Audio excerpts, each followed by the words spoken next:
सबसे पहले show that the equation for the impulse, impulse की जो इक्वेशन है वो है फोर्स मल्टीप्लाई बाय टाइम। तो हम अगर यहाँ से स्टार्ट लें फोर्स मल्टीप्लाई बाय टाइम से, तो फोर्स मल्टीप्लाई बाय टाइम में हमें ये जानना होगा कि फोर्स की जो डायमेंशन है वो क्या है और जो टाइम है उसकी डायमेंशन क्या है। तो ये हमें चीजें पता होनी चाहिए। सबसे पहले अगर हम बात करें फोर्स की, तो जब भी किसी ऐसी फिजिकल क्वांटिटी की डायमेंशन आप निकालने के लिए जाएं कि जिसका फार्मूला बहुत कॉमन है और एग्जिस्ट करता है, तो पहले उसका फार्मूला लिखेंगे, जैसे F = ma, और इसके बाद एरो बना के आप लिखेंगे कि इसकी डायमेंशन क्या है। जैसे m मास को रिप्रेजेंट कर रहा है तो उसकी डायमेंशन कैपिटल M है।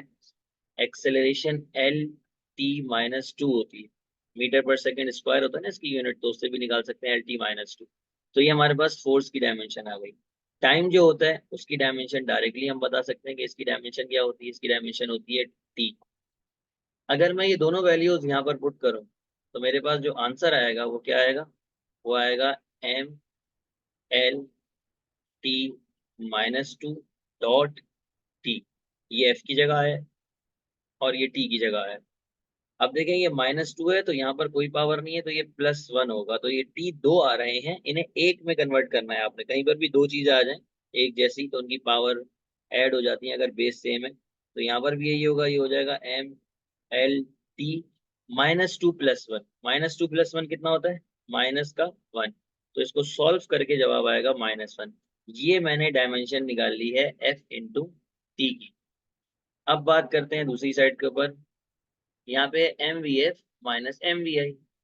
अब ये जो MVF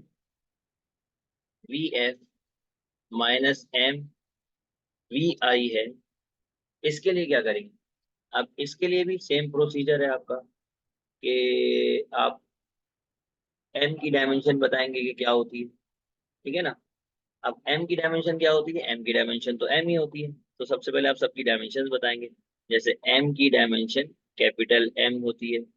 अब वेलोसिटी चाहे फाइनल हो, वेलोसिटी चाहे इनिशियल हो, इसकी डायमेंशन क्या होती है, इसकी डायमेंशन होती है Lt-1, क्योंकि ये डिस्टेंस अपॉन टाइम होती है। तो अगर मैं ये दोनों डायमेंशंस क्या करूं कि पुट कर दूं ऊपर इस इक्वेशन में, तो मेरे पास आ जाएगा mLt-1। देखिए m की जगह आ गया m और vf फाइनल वेलोसिटी की जगह आ गया Lt-1। फिर माइनस आया, फिर दोबारा आया m और vi की जगह भी आ गया Lt-1। अब डायमेंशन में आपको पता है हम ऐड और सब्ट्रैक्ट करते नहीं है। क्योंकि हम ऐड और सब्ट्रैक्ट करते नहीं है तो इसका मतलब ये है कि हम इसे ऐसे ही लिख देंगे दोनों को एक ही मर्तबा। तो ये हो जाएगा mLt-1। अब देखें ये भी mLt-1 है, ये भी mLt-1 है। तो यहाँ साबित हुआ कि ये दो साइड से इक्वेशन अभी तक करेक्ट जा रही है। अब आगे चलते हैं MVF - MVI। इसमें भी कोई इतना खास चेंज नजर नहीं आ रहा है। इसके अंदर हम क्या है, देखें MVF - VI। अगर आप इसे ऐसे लिखते हैं तो भी क्या होगा कि M की जगह पे आ जाएगा कैपिटल M और VF की जगह आ जाएगा Lt-1 और इसकी जगह भी आ जाएगा Lt-1। Lt-1 सब्ट्रैक्ट होता नहीं है डायमेंशन में, तो ये हो जाएगा mLt-1। तो दोबारा से अगेन वही डायमेंशन आ रही है। और आखिरी केस, चेंज इन वेलोसिटी हो या फिर वेलोसिटी हो, डायमेंशन उसकी वेलोसिटी की ही लेते हैं क्योंकि यूनिट उसकी वही रहेगी। तो इसका मतलब अगर m × ΔV है तो यहाँ पे ΔV ही क्यों ना हो, इसकी डायमेंशन भी Lt-1 होगी। तो m की डायमेंशन तो क्या थी, कैपिटल M, और ΔV की Lt-1। तो इस रेस्पेक्ट से अगर आप देखें तो तमाम इक्वेशन जितनी भी दी हुई थी इन सब की डायमेंशंस सेम थी। तो ये इक्वेशंस आपकी डायमेंशनली करेक्ट। ठीक है जी, अगले सवाल की तरफ चलते हैं। अच्छा, अगला जो सवाल है ये है आपका रिलेटेड टू द अनसर्टेनिटी। अब अनसर्टेनिटी के अंदर कुछ चीजें हैं, ठीक है जी, जो हमें थोड़ी बहुत बेसिक हैं वो समझनी होंगी। लेकिन मैं वो आपको बेसिक चीजें हाथ साथ साथ समझाता रहूंगा तो आपको आइडिया होता रहेगा। अब अनसर्टेनिटी के अंदर होता क्या है, एक चीज होती है एरर या एरर के चांसेस या एरर की अनसर्टेनिटी, जिसे हम प्लस माइनस से रिप्रेजेंट करते हैं, और एक होती है एक्चुअल वैल्यू। जैसे यहाँ पर अगर आप सवाल को देखें, सही है ना, कहता है if the radius of sphere is measured, radius दिया हुआ है आपको कितना, 9 सेंटीमीटर, लेकिन उसके अंदर 0.02 की अनसर्टेनिटी मौजूद है। अब आप बताएं कि उसका वॉल्यूम क्या होगा। अब बेसिकली तो वॉल्यूम कैलकुलेट करना है। वॉल्यूम स्फेयर का अगर कैलकुलेट करना है तो मैथमेटिक्स की मदद से हमें उसका फार्मूला पता होना चाहिए कि भाई फार्मूला क्या है।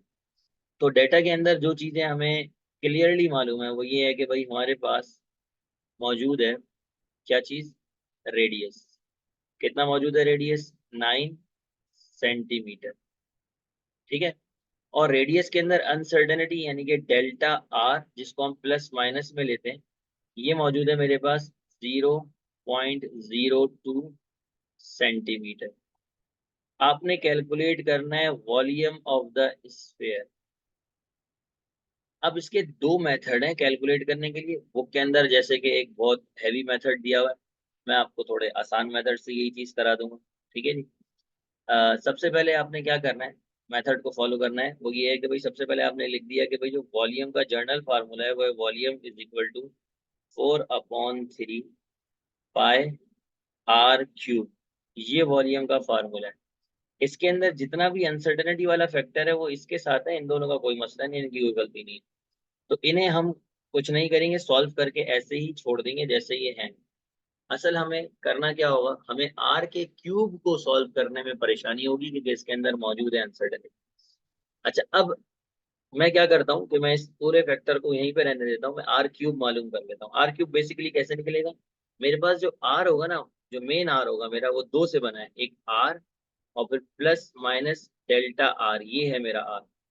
तो अगर मैं कहूँ आर तो वो बराबर होगा 9 + - 0.02, और यूनिट है इसकी सेंटीमीटर, दोनों की तो यहाँ सेंटीमीटर है।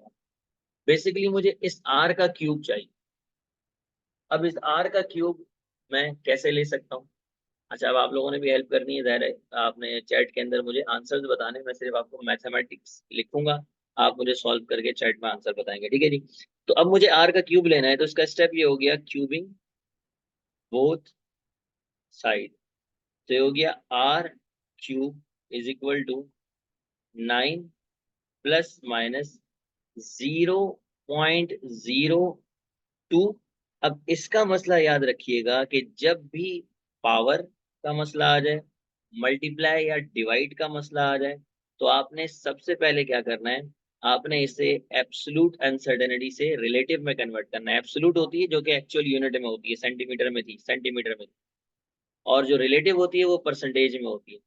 तो हम इसे परसेंटेज में कन्वर्ट करने के लिए जा रहे हैं। तो अब हम करेंगे क्या, हम करेंगे ये कि इसे डिवाइड करेंगे 9 से, ठीक है, और मल्टीप्लाई करेंगे 100 से। 9 से क्यों डिवाइड करेंगे, क्योंकि एक्चुअल टोटल वैल्यू है 9, तो हमने एरर को डिवाइड करा उसकी टोटल वैल्यू से, जैसे कि परसेंटेज निकालते हैं, और मल्टीप्लाई कर दिया 100 से। ठीक है ना, और क्यूब यहाँ पर एज इट इज रहा। तो अब मुझे बताएंगे आप लोग आंसर, इसका क्या आंसर क्या आ रहा है। अगर मैं इसे लिख देता हूँ 9 प्लस माइनस, इसका आंसर आ रहा है आपके पास, हाँ जी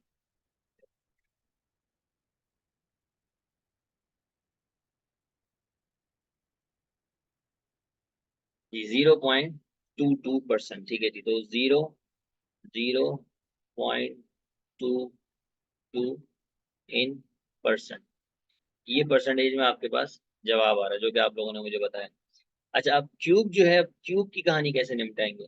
देखो हमेशा याद रखना, जो क्यूब है वो वैल्यू को वैसे ही मिलता है जैसे कि नॉर्मल मैथमेटिक्स आप पढ़ते आए हैं, कोई हार्ड एंड फास्ट नहीं। आप क्या करेंगे कि अब आप 9 की पावर यहाँ पर 3 लिख देंगे, और प्लस माइनस यानी कि इसको ऐसे ही मिल गया।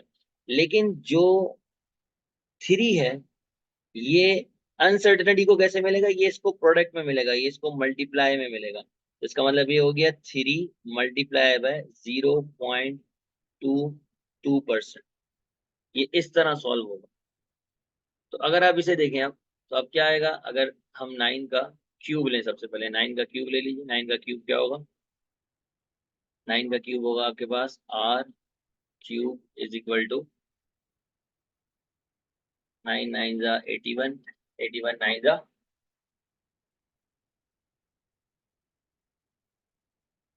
हाँ जी, क्या आंसर आएगा बताएं, आप लोग बताएंगे तो मैं लिखूंगा। नहीं, 9 का क्यूब क्या आएगा पहले तो ये बताओ। वो तो ठीक है, 0.666 तो यहाँ आ जाएगा, प्लस माइनस 0.66%।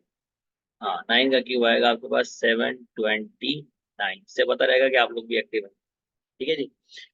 अच्छा, अब ये मैंने जो है सॉल्व कर लिया है आपके सामने आर क्यूब। अब ये वैल्यू मैं इस फार्मूले में पुट करूंगा, वॉल्यूम इज इक्वल टू 4/3, पाई की जगह 3.142, और फिर आर क्यूब की जगह उसकी वैल्यू जो निकाली है 729 प्लस माइनस 0.66%।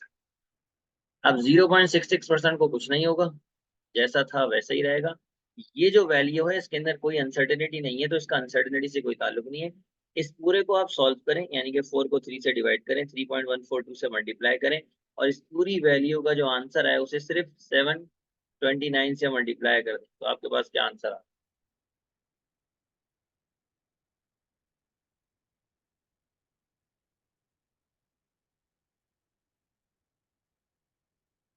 शरफाई जैद, सही है भाई, आंसर दे रहे हो सौरभ जागरण। हाँ जी।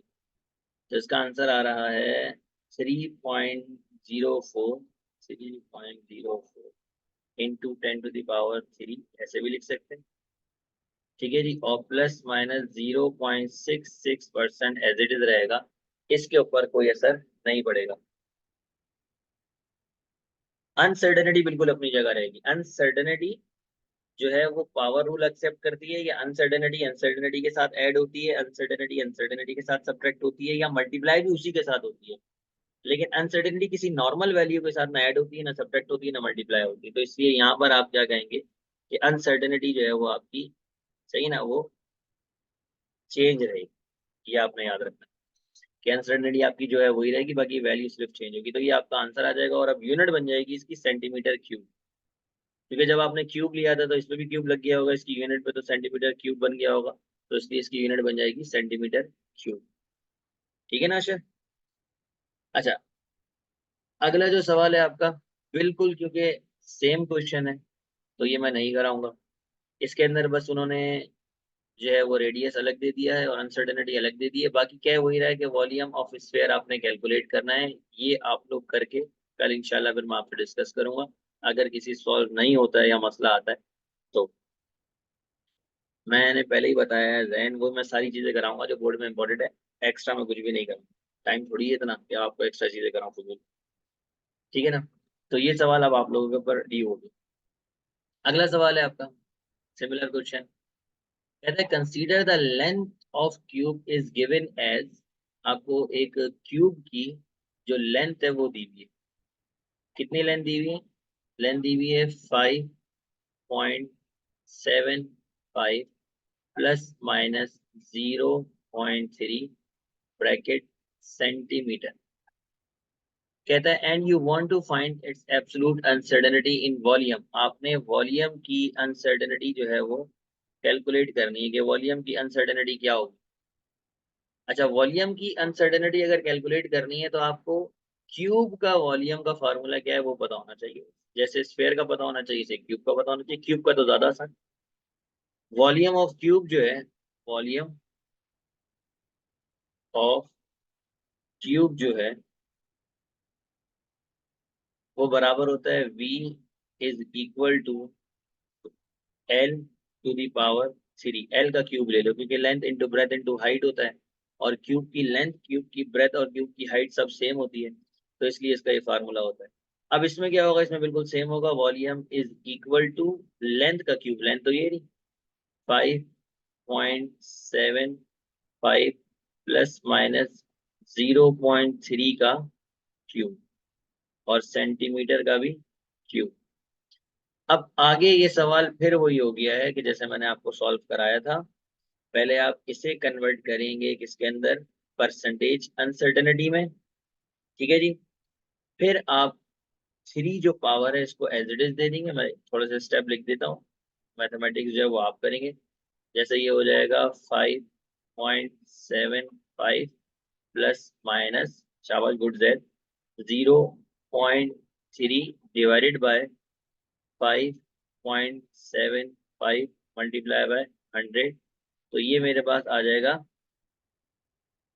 Right side of the equation, यानी कि जो परसेंटेज है उसका आंसर है ना 5.75 प्लस माइनस, इसका आंसर है पूरे का सॉल्व कर, ऐसे ही है।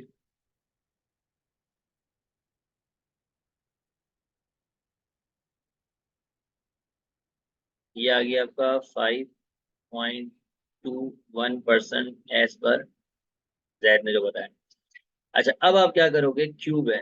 अब क्यूब के लिए क्या करोगे, वही वाली बात, क्यूब इसको तो पावर भी मिलेगा जैसे क्यूब होता है, लेकिन इसको मल्टीप्लाई में मिलेगा। तो अब क्या हो जाएगा, ये हो जाएगा 5.75 का cube plus minus 3 multiply by 5.21।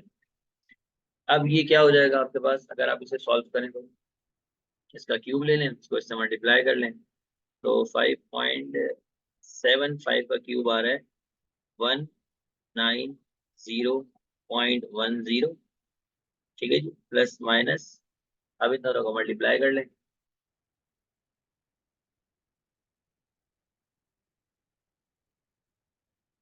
इसका आंसर आ रहा है आपके पास 15.63%।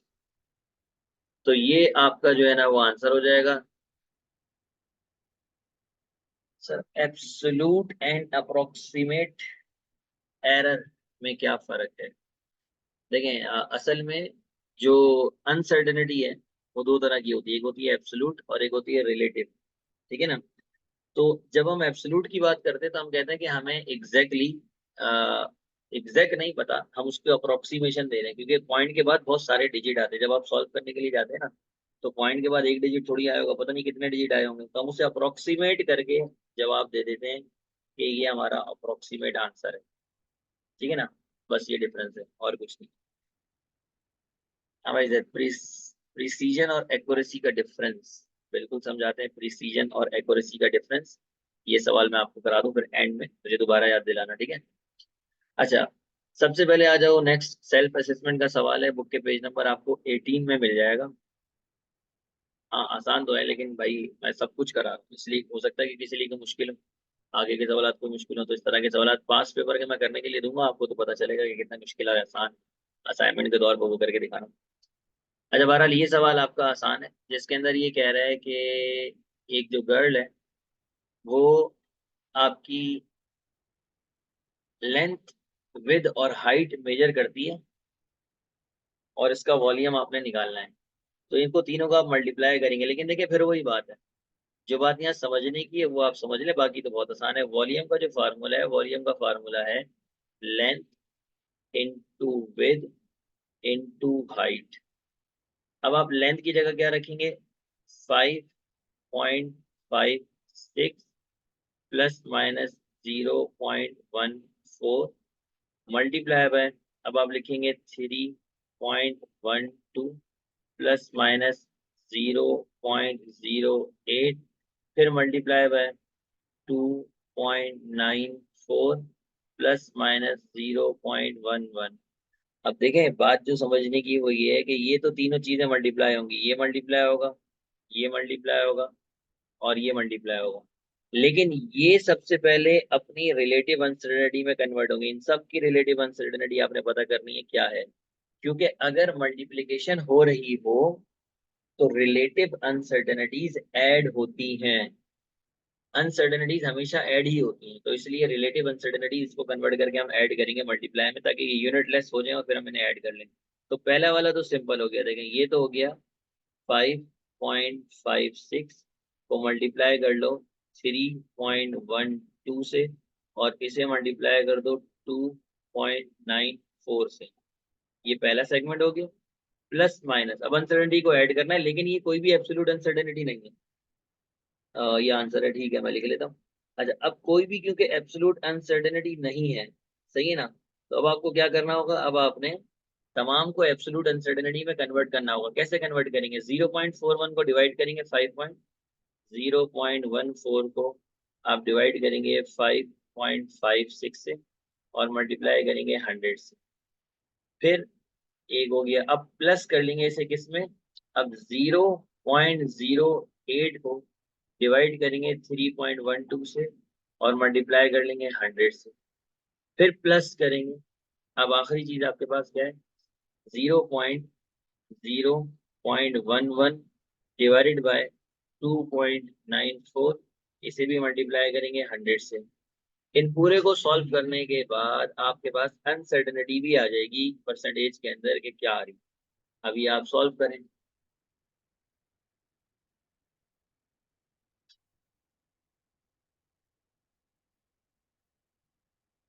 हाँ जी, ये सारी परसेंटेज अनसर्टेनिटीज उन्होंने निकाल ली है। जैद में एक जैद ही है जो सही काम कर रहे हैं, बाकी सारे शोल मेले में लगे हुए। 2.56% आ रही है ये, और ये 3.74। अब इन सबको अगर हम जमा कर लें तो आंसर आ रहा है 8.81%। ये आपका वॉल्यूम हो जाए। ये भी सवाल आपका क्या है कि खुद का सवाल है, सेल्फ सेल्फ असेसमेंट है। कैलकुलेटर घर में बैठे हो ले लो भाई। अच्छा जी, अब आ जाए एक और इंटरेस्टिंग सवाल, डायमेंशन की मदद से किसी इक्वेशन को ड्राइव करना। ये आपका एक अहम सवाल है, और इस साल ऐड किया है बुक में, इससे पहले ये नहीं था। तो उस लिहाज से ये एक इम्पोर्टेंट सवाल हो सकता है। ठीक है जी, कि बुक में आज।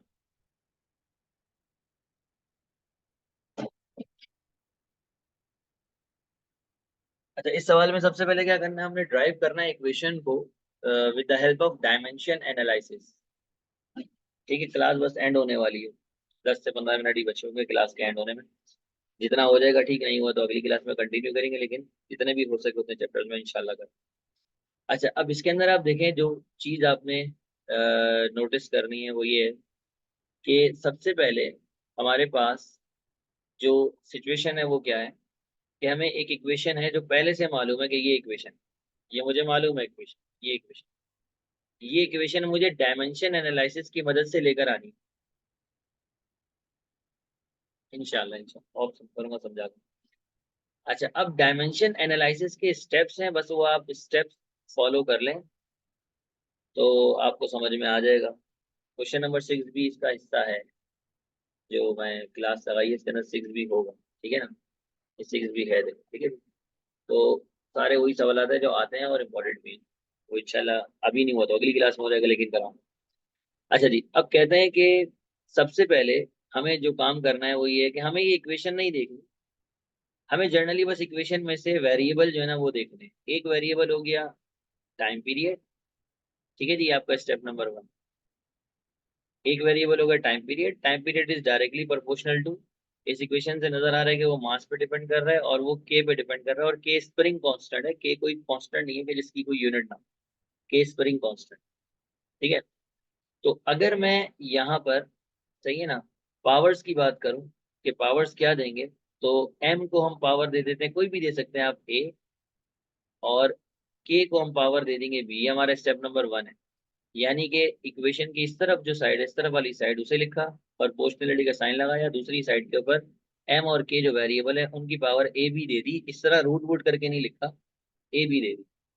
अच्छा, अब अगला स्टेप क्या होगा, जाहिर है प्रोपोर्शनलिटी का साइन हटता है तो कांस्टेंट आता है, तो कांस्टेंट यहाँ पे 2 पाई है, हमें मालूम है। तो हम चाहे तो यहाँ पे 2 पाई लिख के एम की पावर ए और के की पावर बी लिख सकते हैं। अब हमें अपने सवाल को लेकर जाना है डायमेंशन में। सवाल को डायमेंशन में लेके जाने के लिए हम करेंगे क्या, कि हम लिखेंगे फॉर डायमेंशन, यानी कि फॉर डायमेंशन, हम डायमेंशन में देख रहे हैं अब चीजों को। तो डायमेंशन में टी की जो डायमेंशन है वो इत्तेफाक से आपकी टी होती है, आप इसको ऐसे लिख सकते हैं डायमेंशन को, टी की डायमेंशन टी होती है। ठीक है ना, और अगर मैं बात करूं के की डायमेंशन, के की डायमेंशन क्या होती है, के की जो डायमेंशन होती है, के की डायमेंशन हमें निकालनी होती है। के होता है स्प्रिंग कांस्टेंट, और ये आता है फोर्स अपॉन एक्स से, क्योंकि एफ इज इक्वल टू के एक्स होता है। तो फोर्स की डायमेंशन होती है M L T-2, और एक्स की होती है डिस्टेंस है तो एल, एल से एल कैंसिल, तो इसकी डायमेंशन होती है M T-2। ये डायमेंशन हो गई के की। अब अगला जो आपका स्टेप होता है वो ये होता है कि आपने करना ये है कि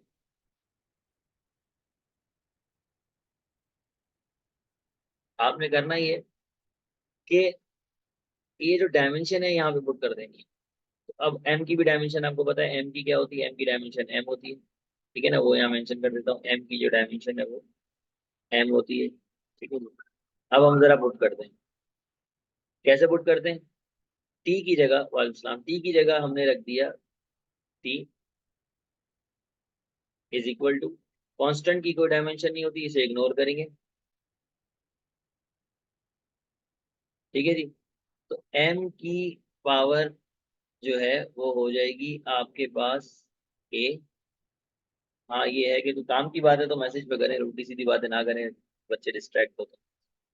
और फिर आपके पास जो k है, k की जो हो जाएगी वो क्या हो जाएगी, वो हो जाएगी m l -2 की पावर b। अब देखें k की जगह मैंने k की डायमेंशन लिख दी m l t -2, लेकिन b एज इट इज, और m की जगह m की डायमेंशन लिख दी, t की जगह t।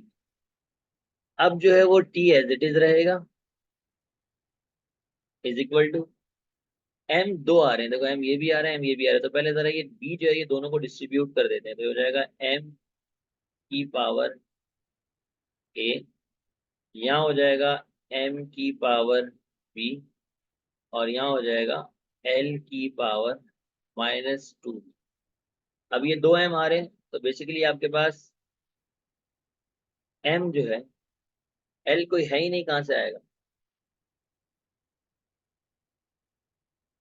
अच्छा हाँ t है, सॉरी सही कह रहे हो, t है, मैं l लेके चल रहा हूँ ऐसे, t है ये, सही कह रहे हो, t है, मिस्टेक है, ये t है, ठीक है ना। l जो है वो नहीं, कैंसिल हो गया तो t बचे तो t -2 आएगा, ठीक है ना। अच्छा अब ये हो गया m की पावर a प्लस b, और t की पावर हो गई -2b। हाँ वो मिस्टेक मैंने करेक्ट कर ली है, मैंने t लिख दिया, l लिख दिया था, t था। अच्छा अब आप अगले स्टेप में क्या करेंगे, अब अगले स्टेप में पावर्स को कंपेयर करेंगे। पावर्स को कंपेयर करने का मतलब क्या होता है, पावर्स को कंपेयर करने का मतलब ये होता है कि इक्वेशन के दोनों साइड के ऊपर पावर चेक करेंगे कि क्या होगा। देखें यहाँ पर m तो है ही नहीं, इस वाली साइड पे कोई जो चीज नहीं होती, मतलब अगर मैं m की बात कर रहा हूँ, m को कंपेयर कर रहा हूँ, तो m के अंदर मुझे ये नजर आ रहा है कि इस तरफ वाली साइड पे m है ही नहीं, तो उसकी पावर 0 है, और इस तरफ वाली साइड पे m की पावर है a प्लस b, ठीक है ना, m की पावर a प्लस b। और अगर मैं अब कंपेयर कर रहा हूँ t को दोनों तरफ, तो देखें t की पावर यहाँ पे अगर कुछ नहीं है तो +1 होगी, तो t की पावर यहाँ पे +1, और इस तरफ वाली साइड पे -2b।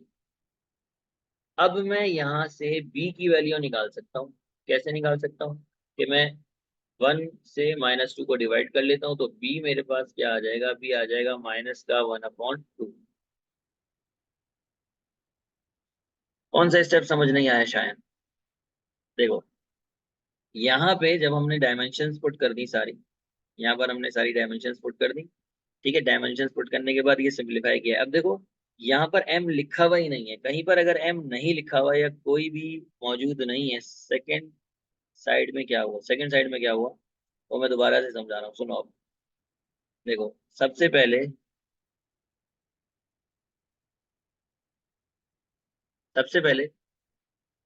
ये हमने डायमेंशंस देख ली भाई, t की डायमेंशंस ये होती है, k की डायमेंशंस ये होती है, और m की डायमेंशंस ये होती है। अब देखो ये m है ना, m, और ये t है, t, तो t की जगह पे t आ गया, इक्वल्स टू m की जगह पे कैपिटल M आ गया और उसकी पावर a हो गई, और k, k की जगह पे m t -2 आ गया और उसकी पावर b हो गई, ये हो गई, ये k की जगह पे आया है और ये m की जगह पे आया है।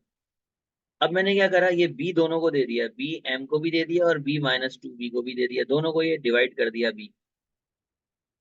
x की l होती है, यहाँ x डिस्टेंस है ना, तो उसकी l होती है, इसलिए कैंसिल हो गया। अब देखें जब मैंने ये 2 इसको दिया तो m की पावर b हो गया और m की पावर -2 भी हो गया, यानी कि b दोनों के बाद 2b दोनों के पास चला गया। अब मैंने m को बेस सेम पावर ऐड के तहत एक साथ लिख दिया, m को एक ही दफा लिखा, इनकी पावर ऐड हो गई, m a प्लस b हो गई। अब हम कंपेयर करने के लिए जा रहे हैं पावर। देखो जब आप पावर कंपेयर करने के लिए जाते हो तो लेफ्ट हैंड साइड की पावर और राइट हैंड साइड की पावर को कंपेयर करते हो, लेकिन अगर यहाँ पे इस साइड पे देखो तो m है ही नहीं, यहाँ पर m की जो पावर है वो 0 कंसीडर की जाएगी, क्योंकि किसी भी नंबर की पावर अगर 0 हो जाए तो वो बराबर होता है 1 के, और 1 फिर लिखते नहीं है, इसलिए यहाँ पे m नहीं है। तो m की पावर अगर 0 है, के इनवर्सली प्रोपोर्शनल नहीं होगा।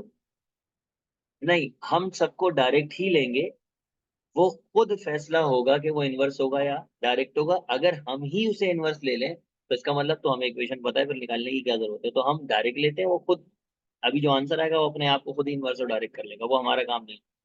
अच्छा देखें, इसकी पावर 0 है और इसकी पावर a+b है। तो इससे पता चला a+b और 0 बराबर है, m को कंपेयर करने से। इसकी पावर 1 है और इसकी पावर -2b है। तो इससे पता चला कि 1 बराबर है -2b के। ये पावर्स को कंपेयर किए। अगर मैं माइनस का 2b डिवाइड में ले जाऊं तो b हो जाएगा -1/2। हाँ, इंशाल्लाह आगे चलते रहेंगे इसी तरह, रैंडम चैप्टर्स भी करा दूंगा। अच्छा, अब a निकालते हैं। a कैसे निकालोगे? अभी आपने कहा था कि भाई a+b बराबर है 0 के। b की वैल्यू आप निकाल चुके हो, तो a-1/2 बराबर आ गया 0 के, तो a बराबर आ गया 1/2 के। तो ये a की वैल्यू आ गई और ये b की वैल्यू आ गई। इन दोनों वैल्यूज को हम इक्वेशन में उठा के पुट कर देंगे, जो हमारी ये इक्वेशन थी, ये इस इक्वेशन। ठीक है जी। तो अब देखिए क्या हो जाएगा। Time period is equal to 2 pi m की पावर क्या आएगी भाई? ए क्या है? 1/2 इंटू के की पावर -1/2 बी आएगी। अब आप खुद देखें कि 2 पाई एज इट इज रहा, जिसकी पावर नेगेटिव होती है उसे नीचे भेजना होता है। तो m की पावर 1/2 डिवाइडेड बाय के की पावर 1/2 प्लस हो गया।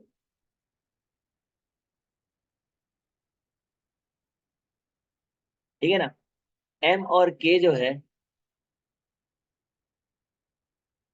t इक्वल्स टू 2 पाई। अब m और k जो है दोनों के ऊपर पावर 1/2 आ रही है, तो 1/2 का मतलब होता है रूट, तो आप रूट लगा देंगे तो m/k। तो बिल्कुल वही इक्वेशन ड्राइव होके आई है जो आपको ऊपर दी गई। अब इसी तरह एक इक्वेशन है जो आप लोगों ने ड्राइव करनी है, t = 2 pi under root L/G। इसे आप चेक करिएगा, पेपर में हो सकता है कि ये इक्वेशन आ जाए। ठीक है, ये इक्वेशन डायमेंशनली करेक्ट है। और भाई ये क्या लिखे जा रहे हो उल्टा सीधा? ये सब चीजें लिखोगे तो अगली क्लास में वर्क कर